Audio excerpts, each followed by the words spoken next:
नमस्कार। श्रीमती मोहरी देवी तापड़िया कन्या महाविद्यालय जसवंतगढ़ के यूट्यूब चैनल पर मैं प्रवक्ता हनुमान शर्मा आप सभी का हार्दिक स्वागत और अभिनंदन करता हूँ।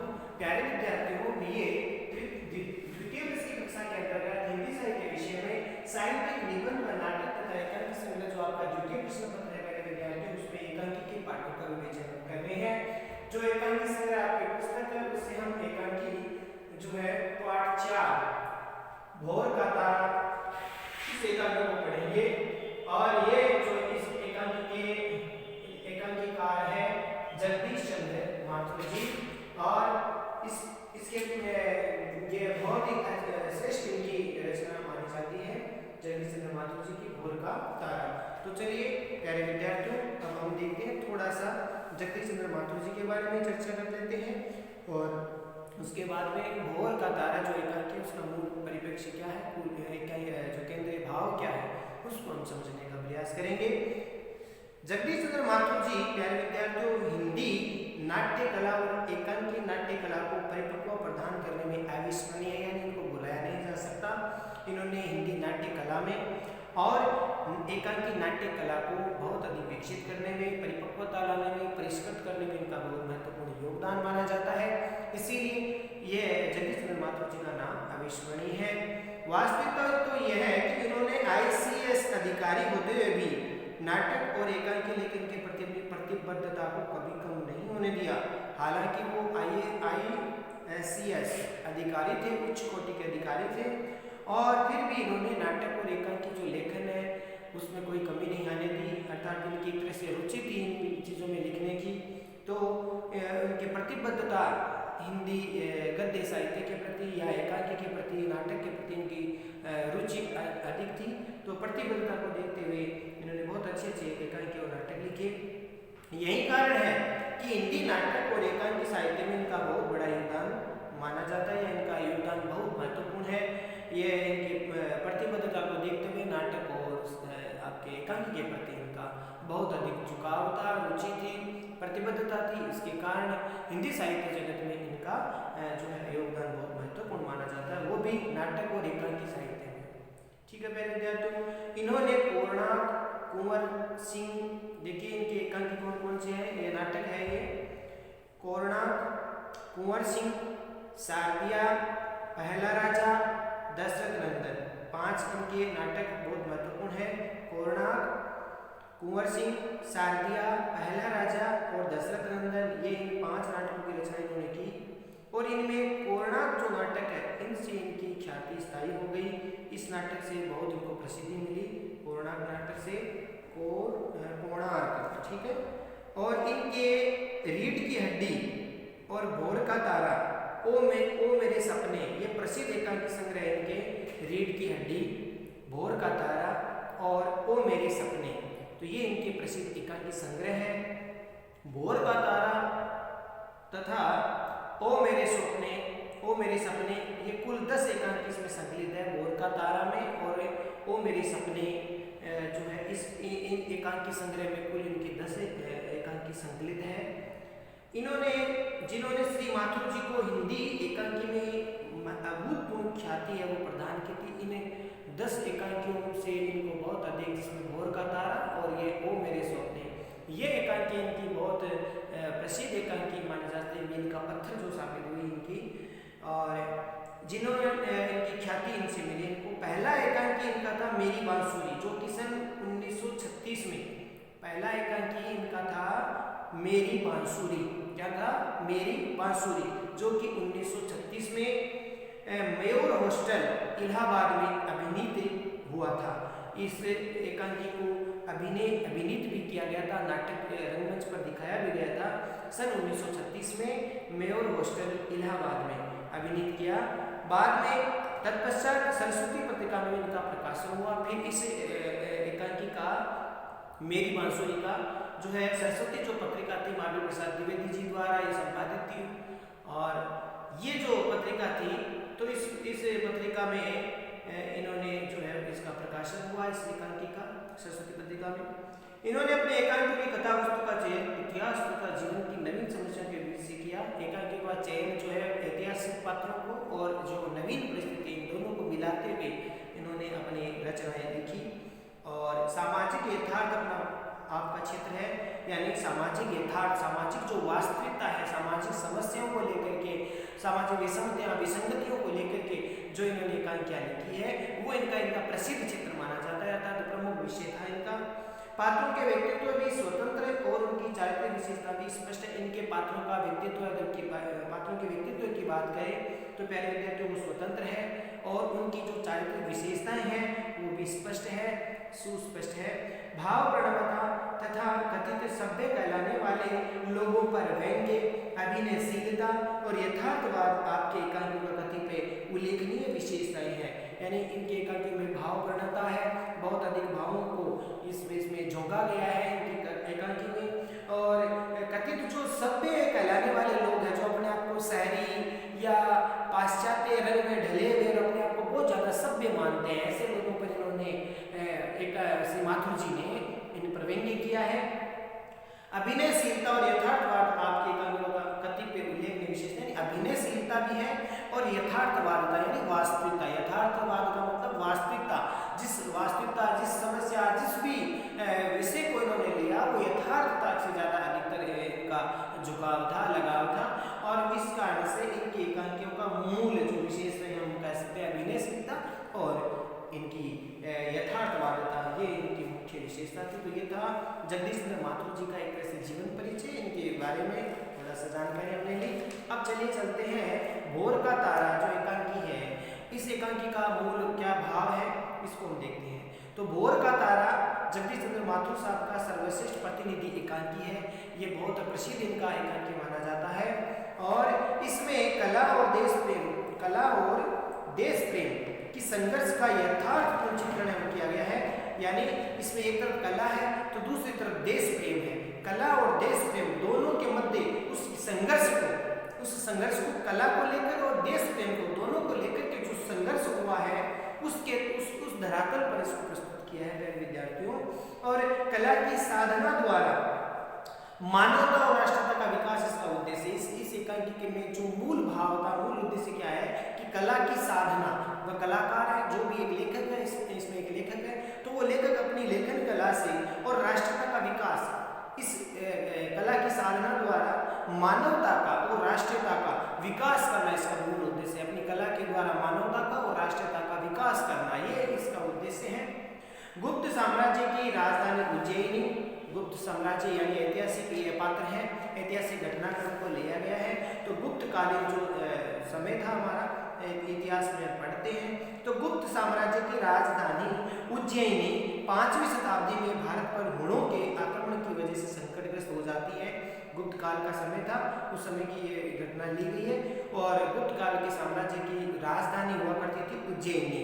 तो उज्जैनी में 5वीं शताब्दी के आसपास हुणों का, जो कि बाहरी जाति थी, हुणों जाति थी, तो हुणों ने आक्रमण किया।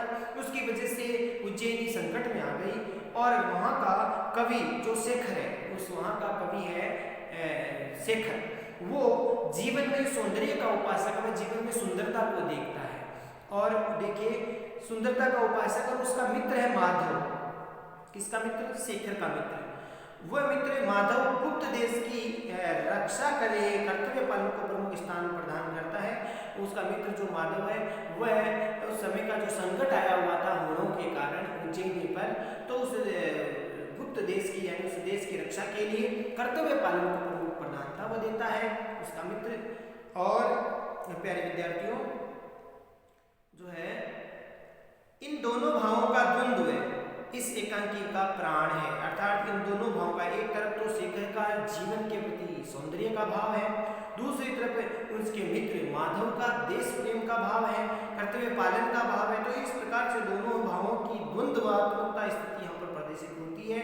और यही जो दोनों भावों का जो द्वंद्व वो इस एकांकी का प्राण तत्व है। प्यारे विद्यार्थियों, यदि शेखर अपनी प्रेयसी छाया के सौंदर्य पर मुग्ध है, शेखर की प्रेयसी या प्रेमिका है, उसका नाम है छाया, ठीक है प्यारे विद्यार्थियों, और वह जो शेखर एक लेखक है और वह छाया से प्रेम करता है और वह प्यारे विद्यार्थियों छाया के सौंदर्य पर मुग्ध है, तो माधव है उसका जो मित्र, शेखर का मित्र माधव, वो हुणों के आक्रमण के कारण पंचनद की दुर्दशा में त्रस्त है। यानी पंचनद जिसको जिसको बाद में हम पंजाब बोलते थे, पांच नद यानी 5 नदियों का जो स्थान था पंजाब, ठीक है ना, जो पंज आब यानी आब में नदी, तो पंजाब का जो चित्र था उस समय का, वहां पर वो दुर्दशाग्रस्त है।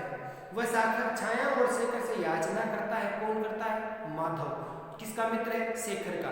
वह छाया और शेखर से याचना करता है, ये इन्वर्टेड कोमा में बात है, यानी उद्धरण चिन्ह बात कही गई है विद्यार्थियों कि सारा पंचनद आज हुणों के भय से कांप रहा है, एक के बाद एक गांव जला रहे हैं, अत्याचार हो रहा है, शीघ्र ही सारा आर्यावर्त पीड़ितों के हाहाकार से गूंजने लगेगा। शेखर, छाया, मैं तुमसे मांगता हूँ, नई भीख मांगता हूँ, सम्राट स्कंदगुप्त की, साम्राज्य की और देश की इस संकट में मदद करो, मदद करो। ये वाक्य किसके हैं? माधव के। किसके मित्र है? किसका मित्र है? शेखर का। वो कहता है कि आज पंचनद आज हुणों के आक्रमण से भय से कांप रहा है, एक के बाद एक वो गांव जला रहे हैं, अत्याचार कर रहे हैं, और शीघ्र ही सारे आर्यावर्त को, आर्यावर्त यानी भारत को जो है पीड़ितों के हाहाकार से गूंजने लगेगा। वो लोग इतने अधिक क्रूर है, आक्रमणकारी इतने क्रूर है कि सारे पीड़ितों का हाहाकार गूंजने लगेगा इस पूरे भारत में, इस आर्यावर्त में। इसीलिए शेखर, छाया, मैं तुमसे मांगता हूँ, तुमसे मैं नई भीख मांगता हूँ। स्कंदगुप्त, सम्राट स्कंदगुप्त का साम्राज्य था उस समय, तो सम्राट स्कंदगुप्त की साम्राज्य की, देश की संकट में इसमें मदद करो, तुम मदद करो। इस प्रकार से छाया और शेखर को वह और उसका मित्र माधव है वो कुछ याचना करता है, कुछ कहता है। यहाँ यह विशेष रूप से उल्लेखनीय है कि श्री माथुर जी अंग्रेजी साहित्य के एमए थे, यानी उस समय एमए भी किया हुआ था। किस विषय में इन्होंने एमए किया? अंग्रेजी साहित्य में, अंग्रेजी इंग्लिश जो लिटरेचर है इसमें इन्होंने एमए किया। जब वह ऑल इंडिया रेडियो में सर्वोच्च पद पर आसीन थे, यानी वहाँ पर वो उस समय ऑल इंडिया रेडियो यानी जो रेडियो था उस समय ऑल इंडिया रेडियो में वह उच्च पद पर आसीन भी थे, बैठे हुए थे, अर्थात उस पद पर आसीन थे। उन्होंने संगीत और नाट्य कला को अभूतपूर्व प्रशय किया, सहारा दिया, उसमें सेवा की, संगीत और कला की, और उन्होंने हिंदी साहित्य को पाश्चात्य नाट्य कला और जो लोक नाट्य के सहयोग से अनेक श्रेष्ठ अमूल्य नाटक एकांकी प्रदान किए। यानी माथुर जी ने, जगदीश चंद्र माथुर जी ने हिंदी साहित्य के अंतर्गत जो पाश्चात्य नाट्य कला है, पाश्चात्य जो पश्चिमी सभ्यता की है, पश्चिमी देशों की है, उन पाश्चात्य नाट्य कला को और अपने यहाँ की लोक नाट्य कला को, इन दोनों के संयोग का, मधुर संयोग का, अनेक मधुर संयोग करवा करके, यानी पाश्चात्य और लोक नाट्यों का मिश्रण जो है, इस प्रकार से श्रेष्ठ और अमूल्य नाटक और एकांकी इन्होंने प्रदान की। इनका मिश्रण करते हुए इन्होंने बहुत अच्छे अच्छे नाटक एकांकियां लिखी। एकांकियों का शिल्प बहुत ही सशक्त और प्रभावशाली है। एकांकीकार ने अनेक स्थलों पर संकेतों का सहारा लेकर अपने तीखे व्यंग्य द्वारा स्थितियों और चरित्रों का सूक्ष्म अति सूक्ष्म चित्रण किया है। प्यारे विद्यार्थियों, एकांकीकार ने अपने एकांकियों का शिल्प बहुत ही सशक्त और प्रभावशाली रखा है, और एकांकीकार ने अनेक स्थलों पर संकेतों का सहारा लिया है, तीखे व्यंग्य किया है, उसके द्वारा संकेतों का सहारा लेकर तीखे व्यंग्य द्वारा स्थितियों और चरित्रों का बड़ा सूक्ष्म और अति सूक्ष्म वर्णन चित्रण है वो किया है। तो प्यारे विद्यार्थियों, ये था भोर का तारा जो एकांकी है, इसका मूल केंद्रीय भाव जो है, मूल भाव क्या केंद्रीय भाव है, उसको समझाने की कोशिश करते हैं। ये पृष्ठ संख्या 15 और 16 पर है प्यारे विद्यार्थियों, आप पुस्तक में पढ़ लेना फिर से। और अब हम चलते हैं पृष्ठ संख्या 61 पर, ठीक है। 60 तक जो पृष्ठ है वो प्यारे विद्यार्थियों, हमने इससे पहले बीमार का इलाज जो पढ़ा वो था। अब 61 नंबर पृष्ठ पर भोर का तारा, जगदीश चंद्र माथुर। मुख्य पात्र प्यारे विद्यार्थियों इसमें शेखर है, मैं भी बता चुका हूँ। शेखर इसका मूल पात्र है, जो उज्जैनी का क्या है, कवि है। क्या है? उज्जैनी का कवि है। माधव गुप्त साम्राज्य में एक राज्य कर्मचारी है, यानी वो वहाँ का कर्मचारी है। और शेखर का क्या है, वो दोस्त है, मित्र है। छाया क्या है? छाया एक पात्र है, वो छाया शेखर की प्रेयसी है, प्रेमिका है, ठीक है। प्रेयसी, प्रेमिका, बाद में पत्नी बन जाती है, बाद में पत्नी है, ठीक है। पहले प्रेमिका है, उसके बाद उसकी शादी हो जाती है, वो उसकी पत्नी बन जाती है। समय जो है 1455 ईस्वी के आसपास का बताया जा रहा है, अर्थात वहाँ की घटना है गुप्त काल की। तो चलिए पहले विद्यार्थियों अब हम पढ़ते हैं भोर का तारा। पहला दृश्य देखिए, पहला का स्थान। गुप्त साम्राज्य की राजधानी उज्जैनी में एक साधारण कवि का गृह यानी घर दिखाया गया है। बहुत साधारण पहला जो दृश्य दिखाया जा रहा है, मान लीजिए रंगमंच पर इसको दिखा रहे हैं, तो पहला जो दृश्य क्या दिखाया गया है जगदीश चंद्र महतो जी ने कि गुप्त साम्राज्य की उज्जैनी जो राजधानी है वहाँ पर एक साधारण सा कवि का घर दिखाया गया है। ठीक है, और कवि शेखर का घर है, गृह माने घर है, और सब वस्तुएं अस्त व्यस्त पड़ी है। उस एकांकी में जो पहला दृश्य दिखाया गया, पहला जो सीन दिखाया गया है, उसके अंतर्गत हम देखते हैं कि एक घर दिखाया गया है जो कि शेखर का घर है, कवि का घर है, और वहाँ पर सब वस्तुएं अस्त व्यस्त पड़ी है। बाईं ओर तख्त पर मेली फटी हुई चादर बिछी हुई है, उस पर एक चौकी रखी हुई है और लेखनी इत्यादि भी है। ठीक है, वहाँ पर एक चौकी है और जिस पर वो कवि है वो लिखा करता था, लिखता था, तो एक चौकी है और पास में जो है कलम भी रखी हुई है। ठीक है, पास में क्या है, कलम भी है, और जिससे वो क्या करते हैं अपने लेखन कार्य वहाँ पर करते हैं।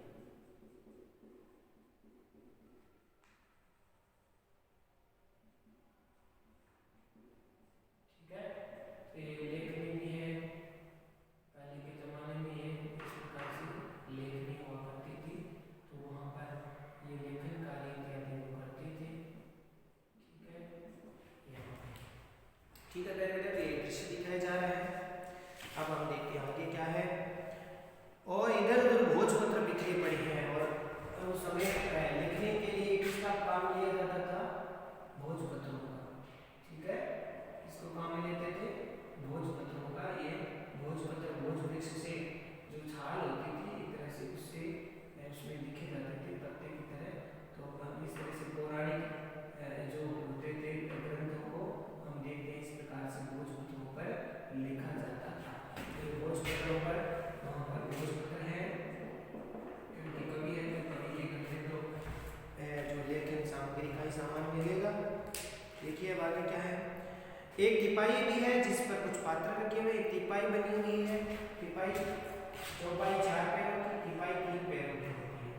तो ठीक है, इस प्रकार से एक कोई टिपाई है और उस टिपाई पर कुछ सामान रखा हुआ है, कुछ भी सामान वहाँ पर रखा हुआ है। ये टिपाई हो गई। अब देखिए मेरे पीछे की ओर एक खिड़की दिखाई जा रही है। बायां दरवाजा अंदर आने के लिए है, और तो दायां दरवाजा जो है वो बाहर जाने के लिए, दायां अंदर आने के लिए, बायां बाहर जाने के लिए, बाहर से आने के लिए। ठीक है, अंदर जाने के लिए तो बायां दरवाजा जमा करना, बायां दरवाजा अंदर जाने के लिए है और दायां दरवाजा बाहर से आने के लिए है। और दीवार में कई आले या ताक हैं। दीवार जो सीन दिखाए जा रहे हैं वहाँ पर कई दीवार के ऊपर ऐसे आले हैं।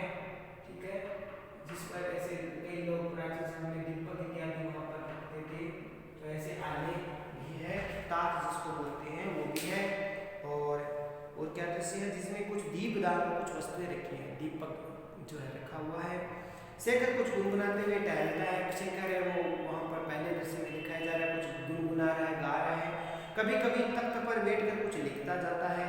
जान पड़ता है वह कविता बनाने में संलग्न है। ऐसा लगता है कि वह कभी कभी गीत गाता है, घूमता है, कुछ गुनगुनाता है, फिर आकर के उसको कुछ लिखने लग जाता है। तो ऐसे जान पड़ता है कि वह कुछ लिख रहा है, जान पड़ता है वो भी कविता लिखने में संलग्न है, लगा हुआ। तल्लीन मुद्रा, बड़ा तल्लीन है, गंभीरता से लिख रहा है। जो कुछ वह कहता है उसे लिखता भी जाता है, जो कुछ कह रहा है, बोल रहा है, वह भी लिख रहा है, ऐसे गुनगुना रहा है, लिख रहा है। शेखर कुछ गुनगुना रहा है। ठीक है, हो गया। अब देखिए आगे, अब पहला हम संवाद पढ़ते हैं शेखर का। अंगुलियां आतुर तुरंत पसार खींचते नीले पटका चोर, ऐसे बोल रहा है। अंगुलियां, कविता सी है। अंगुलियां आतुर तुरंत पसार खींचते नीले पटका चोर, दोबारा कहता है और फिर लिखता है। टंका जिसमें जाने किस ओर स्वर्ण कर्ण, इस प्रकार से ये कविता लिखता है। पूरा करने के प्रयास में तल्लीन है इस कविता को। इतने में बाहर से माधव का प्रवेश होता है। माधव उसका दोस्त है, शेखर का मित्र है, वह आता है सांसारिकता का भाव और जानकारी उसके चेहरे पर प्रकट है। और द्वार पर जो है आता है, द्वार के पास खड़ा होकर थोड़ी देर तक वह कवि की लीला देखता रहता है, दूर से ही देखता है। उसको नहीं पता कि माधव आ गया है, शेखर को नहीं पता माधव आ गया है, लेकिन माधव व शेखर को इस प्रकार से कविता लिखते हुए देखता है। उसके बाद वो बोलता है, माधव कहता है शेखर, शेखर कहता है अभी सुना ही नहीं एक पंक्ति लिख करके, जैसे आवाज तो देता है शेखर, लेकिन शेखर वो सुनता नहीं है, उसकी बात को या ध्यान नहीं दे रहा है। स्वर्ण कर्ण प्रिय को रहा निहार, स्वर्ण कर्ण प्रिय को रहा निहार, ये कविता की कोई पंक्तियां हैं वो लिख रहा है और उसकी बात को उसने नहीं सुना। तो माधव फिर जोर दे करके देखिए यहाँ पर एक बात कही गई है, एक बार ये विस्मयादिबोधक चिन्ह का शेखर, तो हल्की आवाज है, डोल गए हुए पीछे से उसका मतलब जोर से बोल रहा है शेखर। तो शेखर चौंक कर कौन, ओहो माधव, उठ करके माधव की ओर बढ़ता है। माधव कहता है क्या कर रहे हो शेखर? तो शेखर कहता है यहाँ आओ माधव, यहाँ आओ माधव, यहाँ। और उसके कंधों को पकड़ करके तख्त पर बिठाता है और कहता है यहाँ बैठो। स्वयं खड़ा है, उसको बिठा दिया। माधव तुमने भोर का तारा कभी देखा है कि नहीं देखा? भोर का तारा देखा है कभी? तो माधव मुस्कुराते हुए हाँ, क्यों? तो शेखर बड़ी गंभीरता से कहता है कैसा अकेला सा एकटक देखता रहता है, जानते हो क्यों? कैसा अकेला सा एकटक देखता रहता है, जानते हो क्यों? नहीं जानते। तख्त के दूसरे भाग पर बैठता हुआ, वो कौन? शेखर बैठता हुआ एक साइड में, एक तरफ तख्त के वो बैठ रहा है, माधव बैठा है, दूसरी तरफ वो बैठ रहा है। बात यह है कि एक बार रजनी वाला अपने प्रियतम प्रभात से मिलने चली। तो देखो कवि की बातें हैं, तो कविता किसी बात को कह रहा है कि एक बार रजनी वाला अपने प्रियतम प्रभात से मिलने चली, गहरे नीले कपड़े पहनकर जिसमें सोने के तार टिमके थे। जो ही निकट पहुंची त्यों ही लाज की आंधी आई और बेचारी रजनी को उड़ा ले चली। और फिर रुक जाता है, और रुक कर फिर क्या हुआ? तो माधव कुछ उद्योग के बाद प्रभात अकेला रह गया। उसने प्रश्न पूछा फिर क्या हुआ बताओ? जब रजनी वाला प्रभात से मिलने लगी, कवि की कल्पना है, कविता जो है उस भाव के रूप में उसने बताया है कि रजनी वाला यानी रात्रि है वो अपने प्रियतम प्रभात से मिलने चली, नीले कपड़े पहन करके, सोने के तार उसमें टंके थे, उन कपड़ों में जैसे ही वह निकट पहुंची तो लाज की आंधी आ गई, शर्म आ गई, रजनी को उड़ा करके ले गई। इस प्रकार से फिर क्या हुआ ये पूछता है, तो माधव कुछ उद्योग करता है, कुछ प्रयास करता है क्या हुआ होगा, और फिर उसने जवाब दिया प्रभात अकेला बढ़ गया, सुबह अकेला बढ़ गया, सुबह जो अकेली बढ़ गई, यहाँ प्रभात बताया है उसका प्रियतम शेखर नहीं, उसने अपनी अंगुलियां प्रसार करके उसके नीले पट के छोर को खींच दिया। जानते हो, उसने अपनी अंगुलियां प्रसार करके उस रजनी रूपी जो नायिका है उसके नीले वस्त्रों का एक छोर खींच लिया। जानते हो, ये भोर का तारा है ना, उसी के छोर में टंका हुआ है। वाह, क्या बात कही है कि ये जो भोर का तारा है ना, उसी की छोर में टंका हुआ है और सोने का कण है। एक टक प्रीतम प्रभात को निहार रहा है, एक टक अपने प्रीतम प्रभात को निहार रहा है। क्यों पूछता है शेखर, क्यों? तो माधव बहुत ऊंची कल्पना है। माधव कहता है बहुत ऊंची कल्पना है, लिख चुके क्या? शेखर कहता है अभी तो और लिखूंगा, बैठा ही था इतने में तुम आ गए। अरे अभी तो मैं और लिखूंगा इसके बारे में, लेकिन अभी तुम आ गए। माधव हंसते हुए, और तब तुम्हें ध्यान हुआ कि इस धरती पर ही बैठे थे। फिर तुम्हें ध्यान हुआ होगा कि तुम इस धरती पर ही बैठे थे, आकाश में नहीं। तुम तो आकाश में उड़ते रहते हो, कवि हो, कल्पना करते रहते हो, उड़ते रहते हो। तो फिर तुम्हें ध्यान आया होगा, जैसे मैं आया तो तुम्हें लगा होगा कि मैं तो धरती पर ही बैठा हूँ। रुक कर मुझे कोस तो नहीं रहे हो शेखर, मैं बीच में आ गया तुम्हारी कविता लेखन में, तो तुम परेशान हो गए होंगे, कहीं मुझे कोस तो नहीं रहे हो? शेखर बोले पंच से, क्यों कोसूंगा? तो माधव कहता है तुम्हारी परियों और तारों की दुनिया में मैं मनुष्य की दुनिया लेकर जो आ गया, कि तुम परियों की दुनिया में, तारों की दुनिया में पहुंचे हुए थे और अचानक से मैं आ गया मानव की दुनिया लेकर के। शेखर सच्चेपन से, कभी कभी तो मुझे तुम में भी कविता दिख पड़ती है, कवि है तो तो शेखर कहता है कि मुझे कभी कभी तो ऐसा लगता है कि मुझे तुझ में भी कविता दिखती है, ऐसा लगता है कि तुम पर भी कविता लिखी। तो देखिए आगे क्या है,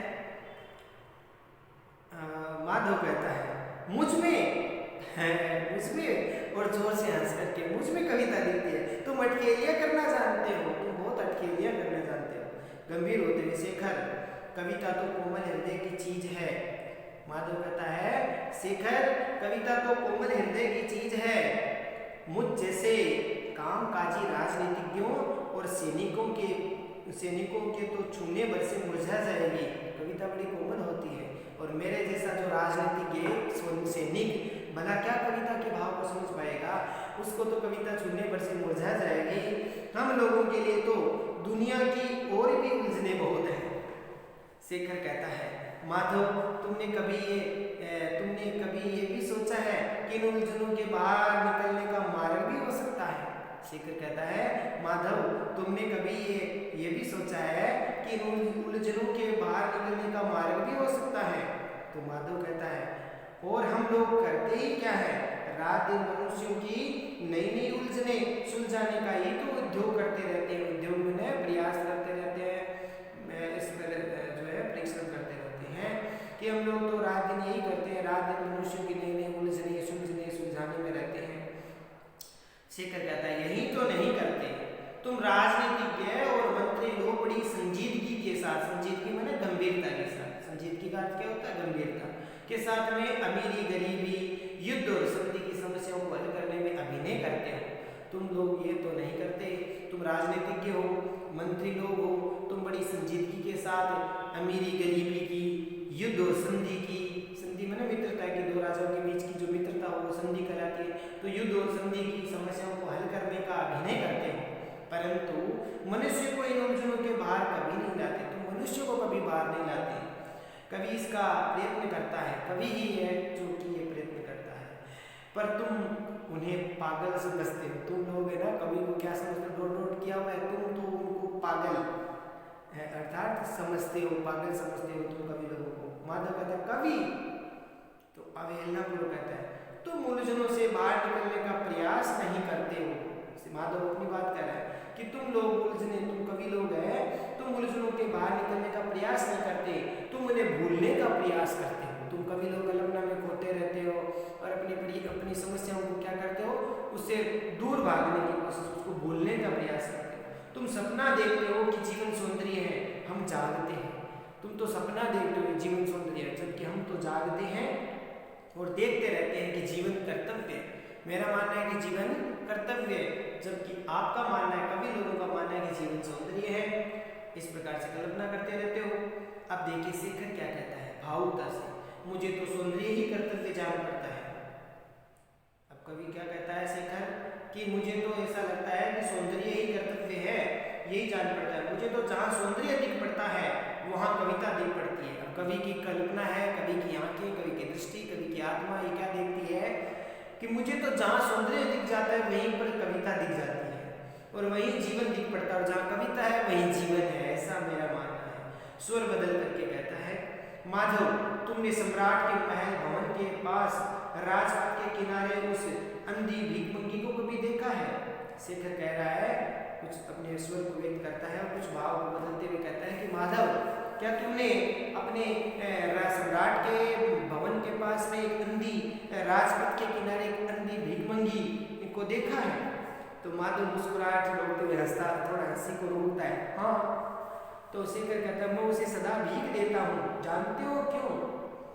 शेखर कहता है कि मैं सदा उसको भीख देता हूँ, जानते हो क्यों देता हूँ? माधव कहता है क्यों? फिर कुछ सोचने के बाद में दया सजनस्य भूषणम, माधव कहता है कि दया सजनस्य भूषणम, सज्जन लोगों का दया आभूषण है, इसीलिए दे देते हो, तुम्हें दया आ जाती होगी उस भीखमंगी पर। तो शेखर कहता है दया, ठहर करके कहता है मैं तो इसीलिए भीख देता हूँ क्योंकि मुझे उसमें एक कविता, एक लय, एक व्यथा झलक पड़ती है। कवि की कल्पना है, एक चित्रकार की अलग कल्पना होती है, एक संगीतकार की अलग कल्पना होती है, हर कलाकार की हर वस्तु को देखने का नजरिया अलग अलग होता है, जो चीज़ हम नहीं देख पाते। साधारण लोग हैं जो कवि लोग जो देखते हैं या एक चित्रकार जो देखता है, एक मूर्तिकार जो देखता है, एक संगीतकार देखता है, वो साधारण लोग नहीं देख पाते। वो उनकी नज़र, हम उनको पागल समझ लेते हैं, बोलते हैं पागल है, जबकि वो उनकी दृष्टि वहाँ तक एक उच्च कोटि की दृष्टि होती है। तो ये यहाँ पर भाव व्यक्त हुआ कवि का कि मैं उस भीखमंगी में भी क्या देखता हूँ, एक सौंदर्य देखता हूँ, एक कविता दिख पड़ती है मुझ मन में, ठीक है ना, एक कविता, एक लय, एक व्यथा झलक पड़ती है। उसका गहरा जुनूनदार चेहरा, वो बूढ़ी औरत है, भीख मांगने वाली जो औरत है, उसका गहरा जुनूनदार चेहरा, उसके कांपते हुए से हाथ, उसकी आंखों के बेबस गड्ढे, दुबली पतली, एक तरफ एक तक देखते हुए मानो मानसिक चित्र में खो गया। इस तरह से वो बात कहते कहते ऐसा लगता है जैसे उस चित्र में खो गया है वो शेखर, उस भीखमंगी के उस स्वरूप में, उसकी झुकी हुई कमर। माधव, मुझे तो ऐसा जान पड़ता है मानो किसी शिल्पी ने उसे सांचे में जो एक इस ढांचे में ढाला हो।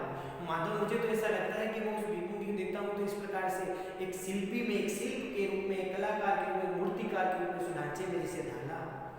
माधव इस भाषण में उसका अच्छा खासा मनोरंजन हो गया जान पड़ता है, और खड़े होकर शेखर पर शरारत भरी आंखें गड़ाते हुए, क्योंकि वह इस प्रकार की बातों को सुनकर बोर सा हो गया एक तरह से, तो अच्छा खासा मनोरंजन सा जान पड़ता है। और फिर शेखर पर शरारत भरी आंखें गड़ाते हुए क्या कहता है, शेखर, टाट में रेशम का पेबंद क्यों लगाते हो? टाट में रेशम का पेबंद क्यों लगाते हो? ऐसी कविता तो तुम्हें किसी देवी की प्रशंसा में करनी चाहिए। ये जो कविता तुम कह रहे हो, ये भाव जो ला रहे हो, किसी देवी की प्रशंसा में करनी चाहिए। तो शेखर सरल भाव से, किस देवी की? तो माधव अर्थपूर्ण स्वर में, ये तो उसके पुजारी से पूछो किस देवी की बात कर रहे हो। तो माधव उसको अर्थपूर्ण स्वर में क्या कहता है, ये तो उस पुजारी से पूछो जो इस देवी की आराधना करता है। तो शेखर, मैं तो नहीं जानता किसी पुजारी को, मैं तो नहीं जानता किसी पुजारी को। तो माधव, अपने को आज तक किसी ने जाना है शेखर, अपने को आज तक किसी ने जाना है शेखर। और हंस पड़ता है शेखर, कुछ समझ कर झेलता है, समझ जाता है उसकी बात को, उसके इशारे को। पागल, गंभीर होकर बैठते हुए, शेखर सच बताओ तुम छाया से प्यार करते हो क्या? तुम सच बताओ तुम छाया से प्रेम करते हो? तो वो उसके लिए कह रहा है, छाया के लिए के प्यारे विद्यार्थियों आगे देखिए, अगला पृष्ठ हम देखते हैं 64 नंबर पृष्ठ पर। मंद, शेखर कहता है मंद गहरे स्वर में, कितनी बार पूछोगे? माधव कहते हैं बहुत प्यार करते हो, बहुत प्रेम करते हो उससे।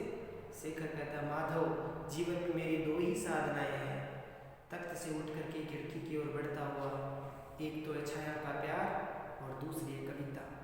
मेरी छाया का प्रेम है और दूसरी मेरी कविता, ये दो ही मेरे जीवन की साधनाएं हैं। खिड़की के सहारे दर्शकों की ओर मुंह करके खड़ा हो जाता है, यानी ऐसा दृश्य रंगमंच पर दिखाया जा रहा है, खिड़की दिखाई जा रही है, वो खिड़की के सहारे जो है सामने रंगमंच की ओर दिखाई दे रहा है। फिर देखिए आगे क्या है, माधव कहता वो छाया, शेखर वही गहरा स्वर, हम दोनों नदी के दो किनारे हैं। हम दोनों कौन? मैं और छाया, यानी शेखर और छाया जो है नदी के दो किनारे हैं, जो एक दूसरे की ओर मुड़ते हैं लेकिन मिल नहीं पाते हैं। जो एक दूसरे की ओर मुड़ते तो हैं पर मिल नहीं पाते। माधव उठकर शेखर के कंधे पर हाथ रखते हुए कहता है, सुनो शेखर, नदी सूख भी तो सकती है, जरूरी थोड़ी है कि दो जो तट है, अगर वो दो किनारे मुड़ते हैं, अगर वो सूख भी तो सकती है नदी, तो फिर तो मिल सकते हैं। शेखर कहता है नहीं माधव, उसके भाई देवदत्त से किसी तरह की आशा करना व्यर्थ है। यानी छाया का भाई क्या है, छाया का एक भाई है, उस भाई का नाम जो है देवदत्त है, ठीक है, छाया का भाई देवदत्त। तो उस वो कहता है कि उसका भाई है ना, वो मेरे प्रेम से या खुश नहीं है, तो मेरे लिए उसका हृदय सूखा हुआ सा है, उसकी तरफ से उसके लिए तो उनका हृदय सूखा हुआ है, उससे आशा करना व्यर्थ है उसके भाई देवदत्त से। माधव कहता क्यों? शेखर, तुम मुझसे पूछते हो, तुम मुझ पूछते हो क्यों? तुम तो सम्राट स्कंदगुप्त के दरबारी हो। राजा कौन है वहाँ का? उज्जैन का स्कंदगुप्त। तो स्कंदगुप्त के दरबारी हो तुम तो। देवदत्त एक मंत्री है, ये देवदत्त कौन है? छाया का भाई है, वो एक मंत्री है वहाँ का। क्या है? मंत्री। तो तुम जानते हो कि स्कंदगुप्त के तुम दरबारी वाली और देवदत्त एक मंत्री है, भला ये मंत्री की बहन का एक मामूली कवि से क्या संबंध हो सकता है? मैं ठहरा एक छोटा सा कवि और वो ठहरी एक मंत्री की बहन छाया, तो हमारा और उनका क्या मुकाबला हो सकता है, क्या संबंध हो सकता है? माधव कहता मामूली कवि। शेखर तुम मामूली कवि हो, तुम अपने आप को मामूली कवि समझते हो? अरे तुम तो बहुत बड़े कवि हो। और शेखर और क्या समझो, राजकवि समझो अपने आप को। तो शेखर है ना उसको थोड़ा गहरे स्वर में कहता है कि और क्या समझूं, राजकवि समझो अपने को। तो माधव कहता तुम शेखर, तुम्हें एक समाचार सुनाता हूँ, सुनो। क्षमा करना मैं गलत बोल गया यहाँ। माधव कहता है सुनो शेखर, तुम्हें एक समाचार सुनाता हूँ। शेखर कहता है समाचार? माधव कहता हाँ, मैं कल रात को राजभवन गया था, तुम्हें बताना भूल गया, सूचना देखो, ये समाचार सुनो कि हाँ मैं कल रात को राजभवन गया था और उसमें तो कोई नई बात नहीं है, तुम रोज ही जाते हो, तुम्हारा तो ये काम है। शेखर कहता है कि इसमें कोई नई बात क्या है, राजभवन तो तुम रोज ही जाते हो, तुम्हारा काम है वहां जाना। माधव कहता नहीं, कल एक उत्सव था। कल क्या था? एक उत्सव था और स्वयं सम्राट ने कुछ लोगों को बुलाया था और गाने भी हुए, दावत भी हुई, भोजन इत्यादि हुए। एक युवती ने बहुत सुंदर गीत गाया सुनाया था, उस एक युवती ने वहां पर एक बहुत सुंदर गीत सुनाया। सम्राट तो उस गीत पर रीझ गए, सम्राट तो उस गीत पर रीझ गए, खुश हो गए।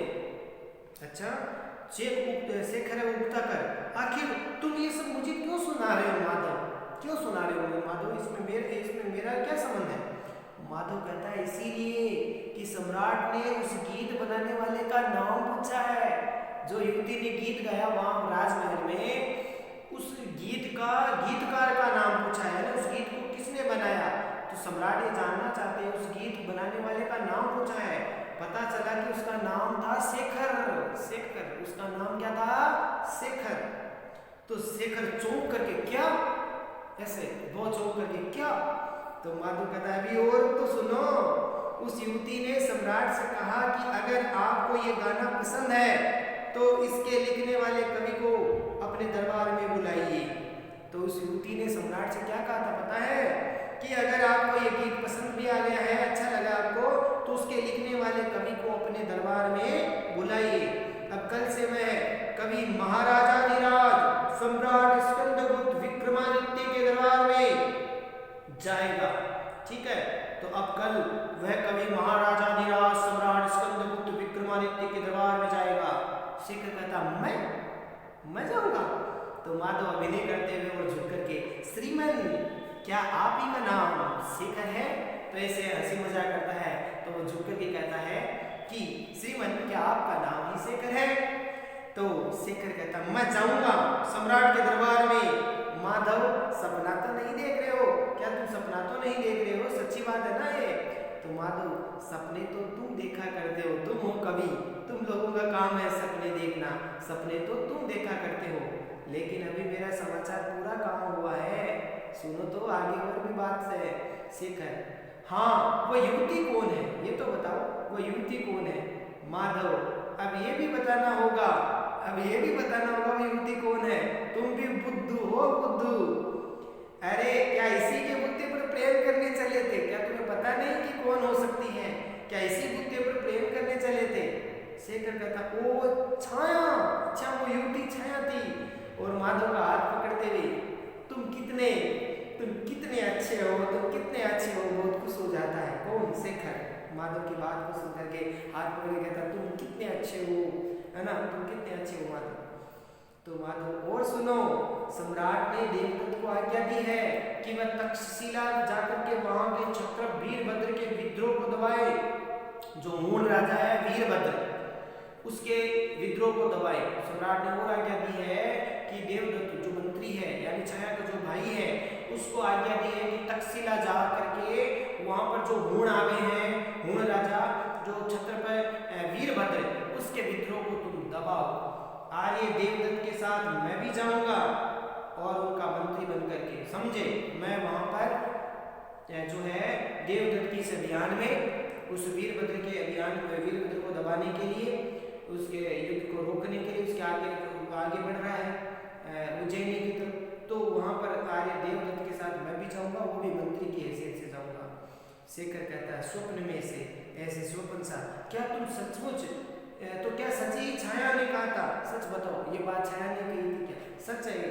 तो माधव कहता शेखर 8 दिन बाद आर्य देवदत्त और मैं तक्षशिला चल देंगे, और उसके बाद छाया कहाँ रहेगी भला, बताओ तो कहाँ रहेगी? शेखर कहता माधव ऐसे हंसी करता है कि कहाँ रहेगी छाया, तो शेखर कहता है कि माधव, और माधव हंस पड़ता है, इतना भाग्य, इतना विश्वास नहीं होता माधव, न करो विश्वास, लेकिन भले मानस छाया क्या इस कूड़े में रहेगी? ये बिखरे हुए कागज, टूटी चटाई, फटे वस्त्र, शेखर लापरवाही की भी सीमा होती है। ये देख तुम्हारा घर क्या कितना सुंदर है ना, तुम्हारा घर कितना सुंदर है, अरे भले मानुस छाया क्या इस कूड़े में रहेगी, है ना? जब उसका मंत्री भाई चला जाएगा युद्ध के लिए तो कहाँ रहेगी छाया? तो इसीलिए ये देख बिखरे हुए कागज पड़े हैं, टूटी चटाई, फटे हुए वस्त्र, शेखर लापरवाही की भी कोई सीमा होती है। शेखर कहता मैं कोई इन बातों को परवाह करता हूँ? तो माधव कहता है और फिर? शेखर कहता मैं परवाह करता हूँ फूल की पंखुड़ियों पर जगमगाती हुई ओस की, भावोद्रेक से बड़े भाव के साथ एक बात कहता है कि मैं परवाह करता हूँ, ये शेखर कहता है कि मैं परवाह करता हूँ फूल की पंखुड़ियों पर जगमगाती हुई ओस की, संध्या में सूर्य की किरणों को अपनी गोदी में समेटने वाले बादल के टुकड़ों की, सुबह को आकाश के कोने पर टिमटिमाने वाले तारे की मैं परवाह करता हूँ। मैं घर की परवाह नहीं करता हूँ, मैं कवि हूँ, तो मैं किसकी परवाह करता हूँ? फूल की पंखुड़ियों पर जगमगाती हुई ओस की, संध्या में सूर्य की किरणों की अपनी गोदी में समेटने वाले बादल के टुकड़ों की, सुबह को आकाश के कोने पर टिमटिमाते हुए तारे की, इसकी परवाह करता माधव। एक चीज रह गई है। शेखर कहता क्या? माधव कहता जिसे तुम दिन में वृक्षों के नीचे फैली देखते हो। उठ करके खड़ा हो जाता है। शेखर कहता है वह उठ करके खड़ा हो गया माधव। अब शेखर कहता है वृक्षों के नीचे, कि वृक्षों के नीचे क्या देखता हूँ? तो माधव कहता जिसे तुम दर्पण में झलकती देखती हो। माधव कहता जिसे तुम दर्पण में झलकती देखती हो। शेखर कहता दर्पण में। आगे 66 नंबर पृष्ठ पर देखिए प्यारे विद्यार्थियों। माधव कहता जिसे तुम अपने हृदय में हमेशा देखते हो। माधव क्या कहता है? मित्र है, हंसी मजाक कर रहा है, यानी दोनों की बातचीत हो रही है कि जिसे तुम अपने हृदय में हमेशा देखते हो। और निकट आकर के कहता है, शेखर कहता है समझकर बच्चों की तरह इसे समझता है, और क्या कौन किसको निकट देखता हूँ, इस तरह से किसको हृदय में देखता हूँ। तो एक बच्चे की तरह बनकर बोला बन करके छाया। माधव मुस्कुराते हुए छाया, हाँ छाया, और पर्दा गिरता है। ये इसी कहानी का पहला दृश्य समाप्त हुआ। तो पहले विद्यार्थियों आज हम पहले दृश्य तक ही पढ़ेंगे। आशा करता हूँ समझ में आ गया होगा।